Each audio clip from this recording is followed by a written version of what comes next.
அவர்களுக்கு வணக்கம். நான் ஒரு கத்தோலிக்க குருவானவர்.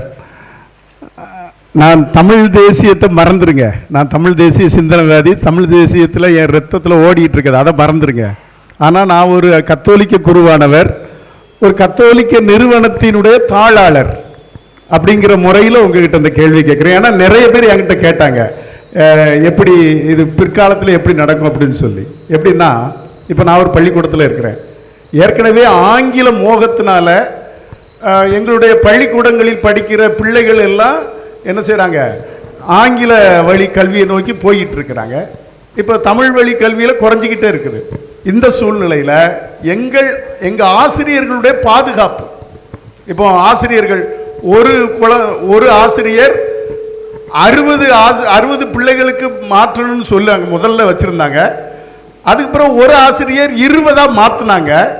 இப்போ ஒரு ஆசிரியர் 40 குழந்தைகளுக்கு அப்படின்னு சொல்லி வச்சிருக்கேன். இப்படி சொல்றதுனால என்னுடைய பள்ளிக்கூடத்திலேயே 20 ஆசிரியர்கள் இருந்த இடத்துல நான் 5 பேரை அரசாங்க பள்ளிக்கூடத்துக்கு கொடுத்துருக்கிறேன். டெபுடேஷன் அப்படிங்கிற முறையில் அரசாங்க பள்ளிக்கூடத்துக்கு கொடுத்து 15 பேர் தான் இருக்கிறாங்க. இதுலையும் குறைஞ்சிக்கிட்டே போகுது. அப்படின்னா ஆசிரியர்களுடைய கேள்வி அல்லது தாளாளர்களுடைய கேள்வி, நீங்கள் கண்டிப்பாக ஆட்சிக்கு வருவீங்க, அதில் மாற்று கருத்து இல்லை, சரிதானா?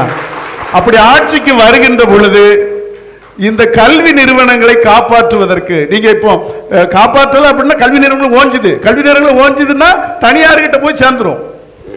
அப்போ இந்த கல்வி நிறுவனங்களை காப்பாற்றுவதற்கு நீங்கள் எடுக்கிற முயற்சி என்ன? இதை நீங்கள் இங்க சொல்லுகின்ற பொழுது எல்லாரும் கேட்பாங்க, எல்லாரும் இது பண்ணுவாங்க, எங்க ஆயர் கூட கேட்பாங்க.